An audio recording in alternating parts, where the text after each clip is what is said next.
When the school year starts, kids need crayons, glue, paper, and markers. A good student can't do their work if they don't have the necessary materials.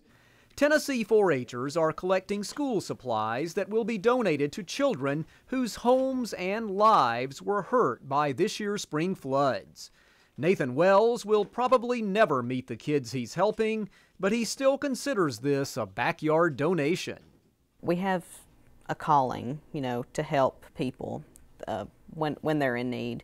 And, you can help people throughout the entire world, but when it's your own, home that has been affected, it's your duty to help the people that are in need. This collection effort is called Mississippi Rising 4-H Responding. It's the service learning project for this year's 4-H Roundup.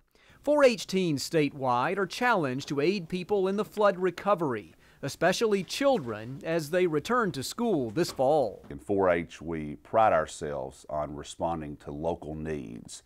And when we all heard about the devastation from the flooding in West Tennessee and those counties along the Mississippi River, well, we knew we had to act upon that. Some of those supplies will travel nearly 400 miles here to Dyer County, one of the hardest hit areas by the floods. Local officials estimate that damage to homes, buildings, roads, and farmland could top the $10 million mark and perhaps go even higher. When the Mississippi spilled over its banks last May, some farms and homes were covered by 7 feet of water. 25% of Dyer County was flooded at one time. The damage was heartbreaking and the recovery will take time. Local school leaders say this generous gift will most definitely be used by grateful students.